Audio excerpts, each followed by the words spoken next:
mal não nasce do nada. Ele se alimenta de inveja, rancor, ressentimento e da incapacidade de lidar com as próprias frustrações.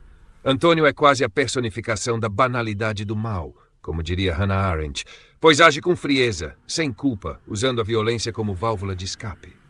A violência doméstica é a face mais cruel do poder mal exercido. Esse contraste nos mostra como a confiança traída é uma das dores mais profundas que existem. Muitas vezes, não escolhemos as dores que nos caem, mas podemos escolher como reagimos a elas. O ser humano é capaz de extremos. Em uma mesma narrativa vemos o amor, a compaixão, a inveja, a violência, a coragem e a ternura. Essa é a nossa condição, entre a luz e a sombra.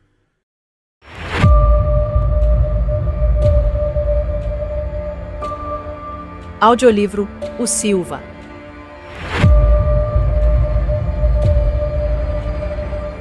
Nome verdadeiro Ariel, Leão de Deus.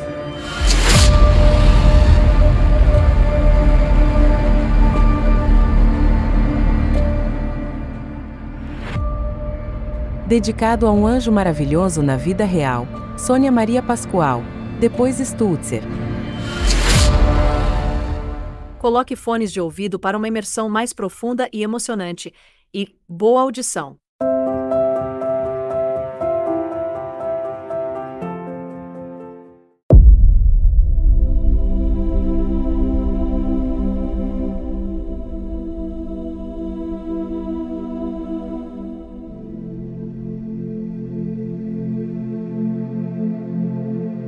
Dr. Marino percorria a enfermaria em sua ronda habitual, de leito em leito, como quem carrega nos olhos o peso de tantas histórias suspensas entre a vida e a morte. Foi então que, ao chegar até Aristides, foi surpreendido por algo que o deixou sem palavras. O padeiro, que na véspera mal respirava, agora lhe falava com clareza, erguia-se sozinho, caminhava alguns passos pela enfermaria. Aquele corpo que antes parecia vencido mostrava sinais de uma força inexplicável. Doutor, eu mesmo não acredito no que vejo, disse Aristides, com um brilho incomum no olhar. Ontem eu estava entregue, e se não fosse a falta de vaga na recuperação pós-cirúrgica, já teriam aberto minha cabeça. Mas algo aconteceu.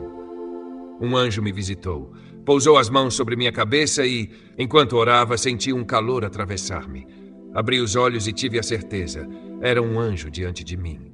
Naquele instante, a dor cessou. Não entendo nada de medicina, doutor, mas soube no fundo da alma que estava curado. Hoje só dependo do Senhor para voltar à minha padaria, aos meus afazeres, à vida que ainda me espera. Marino, homem de ciência e fé, ouviu atônito aquelas palavras. Encantado, mas com a cautela do médico, explicou que precisava confirmar a recuperação com um novo exame. Um aparelho moderno, recém-chegado à fundação, a ultrassonografia. Pela primeira vez, seria possível ver o corpo por dentro, sem cortes, sem dor. Pediu a Aristides calma e paciência. Só após a confirmação da dissolução do coágulo poderia lhe dar alta. O padeiro sorriu, com aquela serenidade que só a gratidão genuína confere, e concordou. Mas a curiosidade humana, sempre insistente, aflorou. Perguntou se Marino conhecia o jovem que descreveu, aquele que se aproximara dele como um emissário do céu. O médico, com um sorriso enigmático, apenas respondeu: ainda é cedo para esse encontro.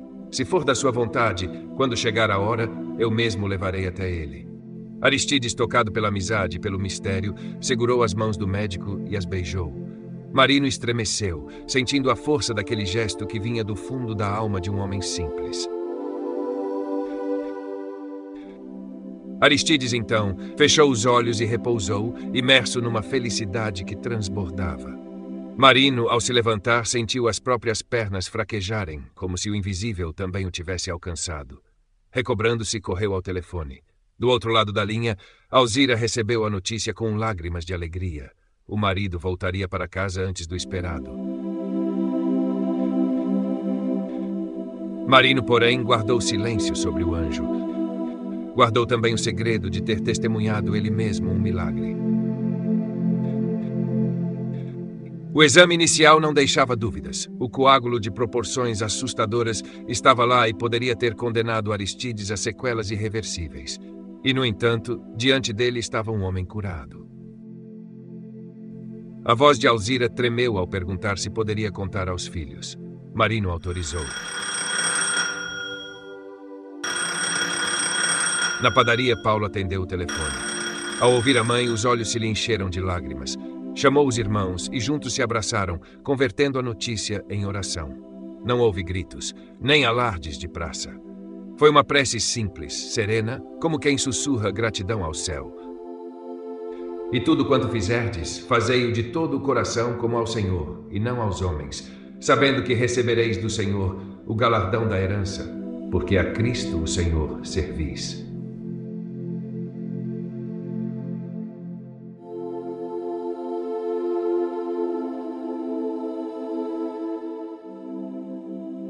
Alzira, tomada de emoção, não conteve o desejo de partilhar a boa nova. Pegou o telefone e ligou para a cunhada Maria Teresa. Pediu-lhe, porém, que guardasse segredo até que Aristides voltasse para casa e pudesse conversar frente a frente com o irmão. Do outro lado da linha, Maria Teresa agradeceu a confiança. Disse que sempre incluía o cunhado em suas orações e que, para ela, era um mistério insondável como dois irmãos podiam ser tão diferentes. Sua voz, porém, carregava uma sombra. Confessou que se arrepiava ao ouvir o marido falar de Aristides, tanta inveja declarada, tanta amargura acumulada. E então, com um suspiro pesado, fez uma revelação que guardava como fardo no coração. Pediu, em troca, o mesmo silêncio. Antônio, em segredo, fez um exame médico e o resultado mostrou que ele era estéril. Há anos me acusa de não poder gerar filhos. Repete isso como sentença. Mas eu encontrei o laudo escondido no fundo de uma gaveta. As palavras saíam entrecortadas de ressentimento. Disse que já pensara em revelar o documento publicamente diante de todos os parentes e conhecidos. Que depois da agressão bem merecida, assim ele chamava, vangloriando-se, em vez de refletir sobre os próprios erros, tornara-se ainda mais cruel, até mesmo dentro do lar. Já havia consultado um advogado e planejava o desquite, mas antes queria expor toda a verdade. Maria Teresa concluiu com voz serena, quase bíblica. Tudo tem seu tempo. Nada fica oculto para sempre. E desejo que a felicidade de vocês cresça dia após dia. Logo em seguida desligou o telefone. E não foi cedo demais.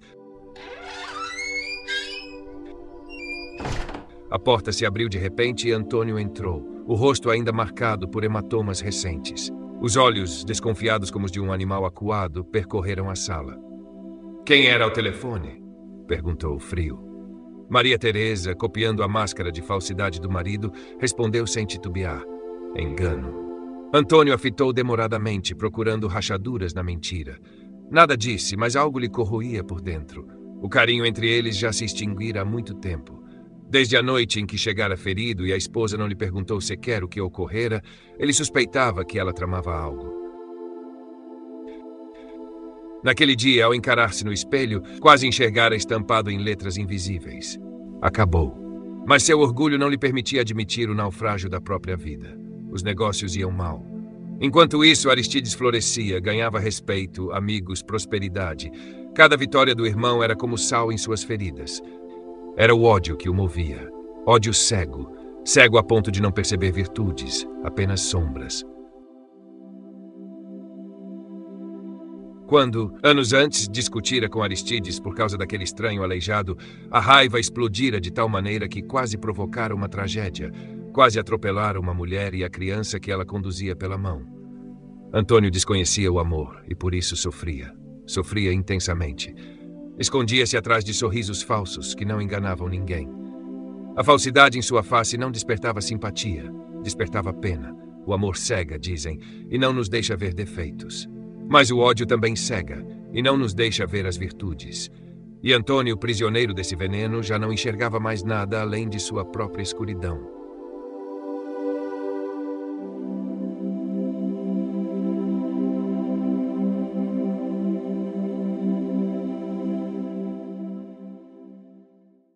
O exame confirmou o que os olhos da fé já anunciavam. Um milagre havia acontecido. Dr. Marino, homem calejado pelos anos de medicina, sentiu o coração vacilar. Não era inexperiência, não era dúvida clínica. Ele sabia, com a firmeza de quem conhece os caminhos da doença, que Aristides sofrera um derrame. O primeiro exame deixara claro um coágulo grande, perigoso, alojado no cérebro. As sequelas seriam inevitáveis. A lógica, a ciência, a experiência, tudo apontava para isso. Mas ali, diante do novo ultrassom, a imagem era limpa, perfeita. Nenhum traço de rompimento, nenhum vestígio de coágulo, como se o acidente vascular jamais tivesse existido, como se o tempo tivesse sido reescrito pelo toque invisível da graça. O médico respirou fundo, recompôs-se e, com um sorriso emocionado, comunicou ao padeiro: "Você está curado, Aristides. Vai ter alta agora mesmo. Não quero que fique aqui um minuto a mais." Abraçou o velho amigo e, tentando disfarçar a voz embargada, brincou: "Mas me deve uma bacalhoada. Considerarei meu pagamento pelo tratamento." Aristides riu com aquele riso de quem retorna da beira do abismo e prometeu a melhor refeição que o médico já experimentara. Do outro lado da cidade, o telefone da padaria tocou. Paulo atendeu e quase deixou escapar o grito de alegria ao ouvir a notícia. Sem dar explicações, pediu à irmã que assumisse o caixa e correu para o carro. Queria ser o primeiro a surpreender a família, conduzindo o pai de volta para casa. A felicidade era tamanha que, distraído, quase cruzou um semáforo no vermelho. O motorista ao lado o insultou, mas Paulo apenas sorriu e respondeu: "Desculpe, é que recebi a melhor notícia da minha vida." Quando chegou ao hospital, encontrou Aristides já na recepção, de roupas simples, como quem se despia das dores junto com a camisola do hospital. O pai tranquilizou o filho: "Está tudo resolvido. O doutor cuidou de tudo. Agora vamos embora." Paulo, porém, fez um desvio. Em vez de seguir para casa, rumou à padaria. Queria dar à mãe e aos irmãos o presente inesperado, o reencontro. Aristides percebeu a manobra e não disse nada. Apenas sorriu em silêncio, agradecendo a sensibilidade do primogênito. Quando o carro estacionou em frente ao comércio, os filhos correram. O abraço foi avassalador. Lágrimas e risos misturados, beijos apressados, palavras que mal cabiam no peito. Aristides, tomado de emoção, declarou: "Meus filhos, eu amo vocês. Vocês são os maiores presentes que Deus me deu." Entre soluços, contou-lhes do jovem misterioso que rezara sobre sua cabeça no hospital, de suas mãos quentes como brasas, da oração que atravessou sua dor e lhe trouxe a cura. Queria vê-lo de novo, conhecê-lo melhor, compreender aquele gesto de amor fraternal que lhe devolvera a vida. Passada a comoção, Paulo retomou o volante. Agora sim, levaria o pai até o lar.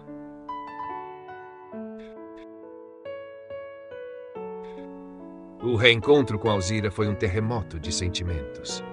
Quando o marido entrou, a esposa o abraçou como se ele houvesse retornado de uma longa guerra, como se anos inteiros de ausência se desfizessem naquele instante. Choraram juntos, sem pressa, até que Paulo, em silêncio, beijou as mãos dos pais, pediu-lhes a bênção e retornou ao trabalho. Na padaria, a vida parecia querer voltar ao ritmo normal, mas novas tensões se insinuavam.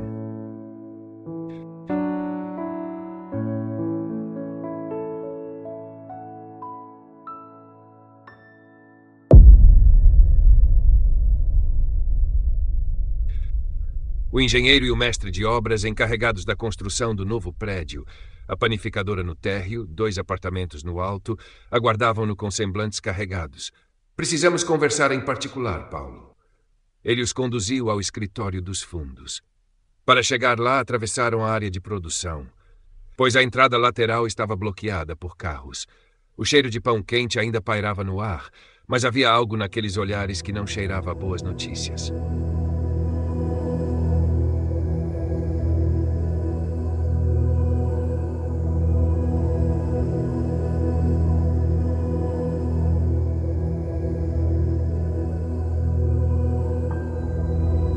Sentaram-se frente a frente, em um silêncio pesado que parecia prenunciar tempestade.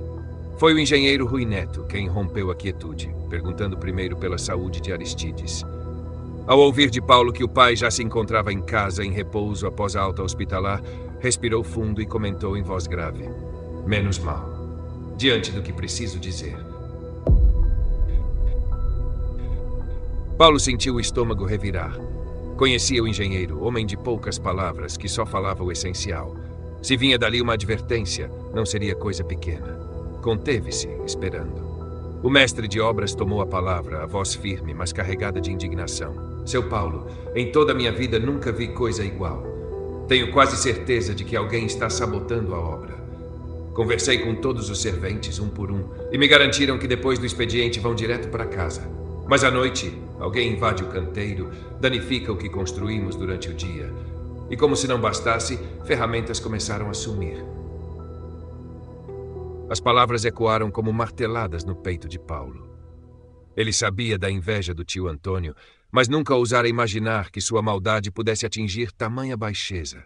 Respirou fundo, agradeceu a franqueza e respondeu com voz resoluta: providenciarei um guarda noturno. Vamos pegar esse miserável em flagrante. E quanto ao atraso, podem ficar tranquilos. Eu dou minha palavra em nome de meu pai. Não haverá adendo no contrato. Acompanhou os homens até a calçada, esperou o carro deles sumir na esquina e só então voltou para dentro. Avisou aos irmãos que precisaria se ausentar novamente, sem explicar para onde iria. Eles se entreolharam em silêncio. Sabiam, no fundo, que se tratava da padaria e do peso que Paulo carregava sozinho.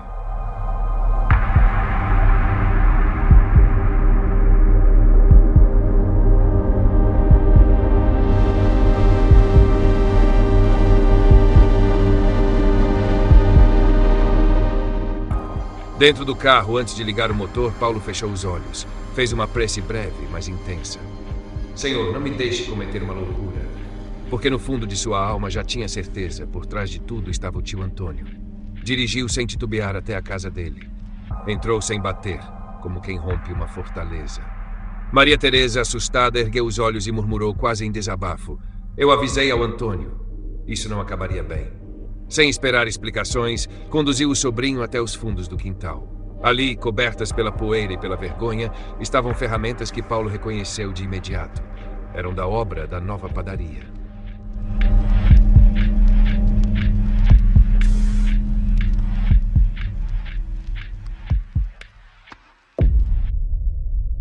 O coração do rapaz ardia em cólera, mas diante da tia esforçou-se para manter a compostura.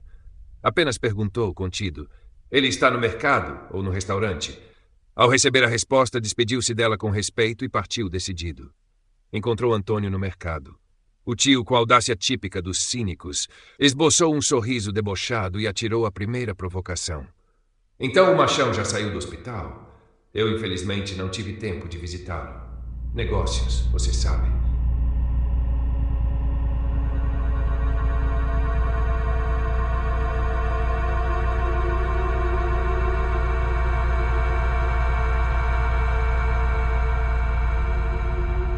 Paulo aproximou-se, passo firme, até que seus olhos encararam de perto o rosto ainda marcado pelos hematomas.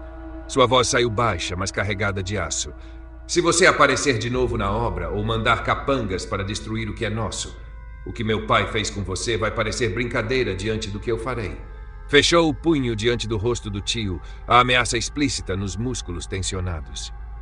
Antônio estremeceu por dentro, mas tentou manter a máscara, dissimulando: não sei do que está falando. Mas se é briga que você quer, vai tê-la. E puxou o casaco para mostrar o cabo do revólver na cintura. Paulo não recuou. Seu olhar faiscou como brasa.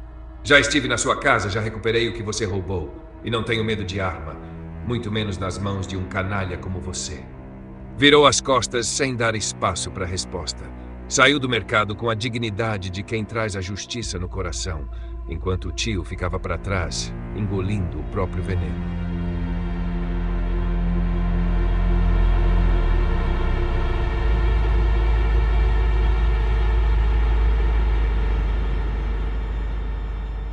Antônio, ao ficar sozinho, deixou-se cair, a máscara de cinismo se desfez e o ódio, bruto e animalesco, emergiu como lava incandescente.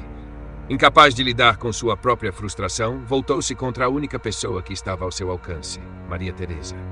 Entrou em casa, os olhos ardendo de fúria. Sem uma palavra, sacou o revólver da cintura. Com a coronha, desferiu golpes cruéis contra a esposa, que mal teve tempo de compreender o que acontecia. Cada impacto era o retrato da covardia. Ela caiu, inerte, ao chão. E como se não bastasse, ele ainda lhe desferiu 2 chutes brutais, um deles acertando-lhe o rosto com força desumana. O corpo de Maria Teresa, tão frágil diante da violência, jazia agora como um farrapo no chão frio. Antônio, frio e calculista, sequer olhou para trás. Saiu como quem apaga um cigarro, indiferente ao sangue e ao sofrimento que deixava. Entrou no carro e partiu. Foi Dona Laura, a vizinha que tantas vezes ouvira as discussões do casal, quem encontrou a cena aterradora. O corpo de Maria Teresa estava banhado em sangue, o rosto e a cabeça transformados numa massa disforme de ferimentos. O coração de Laura disparou. Tremendo, chamou o filho enfermeiro, Jurandir, que rapidamente percebeu a gravidade da situação. Ordenou à mãe que nada tocasse, enquanto ligava para um velho amigo policial, Silvio, pedindo apoio imediato. Silvio, calejado por mais de 20 anos de serviço, chegou pouco depois. Acostumado a crimes hediondos, ainda assim empalideceu ao ver o estado da vítima. Reconheceu de imediato. Aquilo não era apenas uma agressão, era uma tentativa brutal de homicídio. Laura, entre lágrimas, apontou o óbvio. O agressor fora o próprio marido. Silvio, indignado, jurou que não descansaria até pôr Antônio atrás das grades. A ambulância chegou em minutos e Maria Teresa foi levada às pressas. Mesmo entre a dor e o sangue, recobrou a consciência por um instante e murmurou com uma ternura quase incompreensível: "Não façam mal ao Antônio. Ele sempre foi um homem infeliz, não merece meu ódio." E dizendo isso, desfaleceu de novo, cuspindo sangue. Sinal cruel de que algo dentro dela também havia se rompido. Alerta chegara antes ao hospital e uma equipe de emergência aguardava. Maria Teresa foi conduzida diretamente ao centro cirúrgico. O diagnóstico era devastador, ruptura do baço. Os cirurgiões tentaram o impossível, realizando uma esplenectomia parcial. Um deles, diante da brutalidade do caso, murmurou amargamente: "Fiz juramento de salvar vidas, mas um animal que faz isso não merecia continuar vivo." Um dia depois, outro desafio: a reconstrução de seu rosto. O Dr. Altair e o traumatologista assumiram a sala. As fraturas eram inúmeras, zigomático, mandíbula exposta a achatamento do vômer. O quadro era desolador, mas a equipe se lançou ao trabalho, movida pela esperança de devolver àquela mulher ao menos uma chance de recomeçar.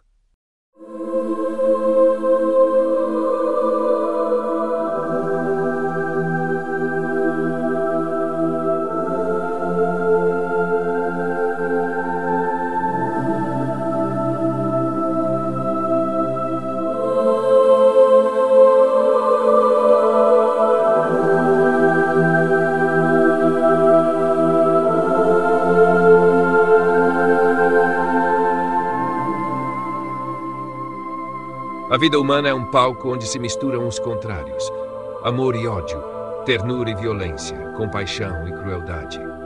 Os relatos que acabamos de acompanhar não são apenas uma narrativa de fatos, são espelhos da condição humana, capazes de nos fazer olhar para dentro de nós mesmos.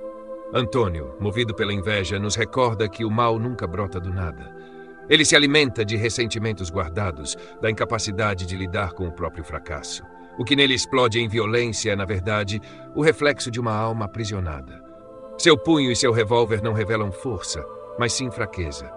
E, no entanto, diante da brutalidade, surge a figura frágil e imensa de Maria Teresa. Quase à beira da morte, ela pede que não prejudiquem o marido agressor. Aqui nos deparamos com um enigma ético. Seria isso grandeza espiritual, uma compaixão que transcende a lógica, ou seria apenas a marca de uma vida inteira de submissão? Qualquer que seja a resposta, sua postura nos arranca do chão. Em meio à dor, ela escolhe não odiar. Paulo, por sua vez, carrega nos ombros a chama da honra. Não é apenas a obra do pai que ele deseja proteger, mas o próprio sentido de dignidade que sustenta a família. Ele nos mostra que coragem não é ausência de medo, mas decisão de agir mesmo quando o coração treme. E como num coro grego, a comunidade se levanta. A vizinha que socorre, o enfermeiro que age, o policial que se indigna. Onde a maldade tenta reinar, a solidariedade se faz resistência. Eis a grande lição: o mal nunca vence sozinho. Precisa da omissão e do silêncio. Quando alguém rompe esse ciclo, a vida encontra novas possibilidades. Talvez a pergunta filosófica que paira sobre tudo isso seja: o homem é um lobo para o homem, como pensava Hobbes, ou um ser capaz de amor incondicional, como acreditava Levinas? Os relatos parecem sussurrar: somos ambos. Dentro de cada um de nós existe a sombra e a luz, e o que determina o caminho não é o destino, mas nossas escolhas. Assim, cada gesto de bondade é uma vitória sobre o caos. Cada ato de coragem é um muro erguido contra a barbárie. E cada compaixão oferecida, mesmo em meio à dor, é um lembrete de que, apesar de tudo, ainda vale a pena acreditar no humano.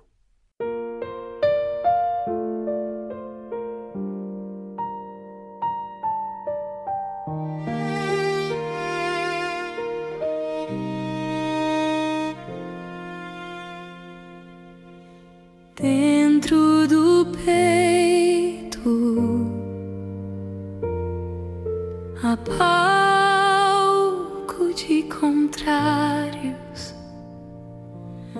amor que respeita, ódio temerário. Antônio, espelho do rancor, seu punho é só fraqueza. Quem não conhece o amor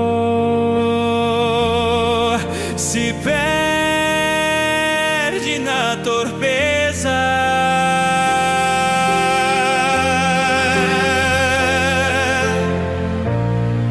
Mas a luz na escuridão, há perdão na ferida aberta. Cada gesto de compaixão é vitória que liberta.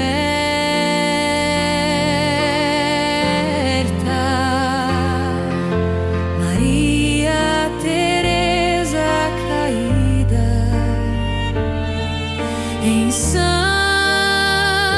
ainda perdoa. Seu gesto é chama viva que dá a violência destoa.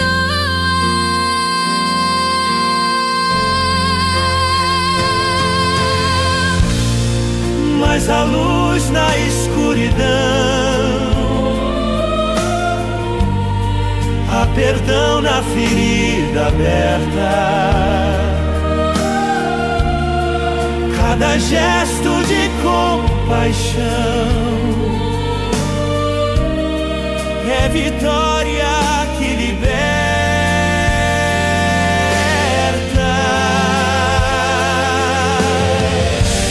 Seremos lobos ou anjos Nas escolhas do caminho,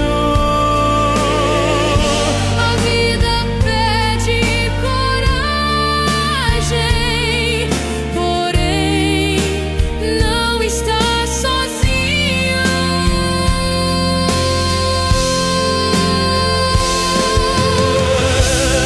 pois a luz na escuridão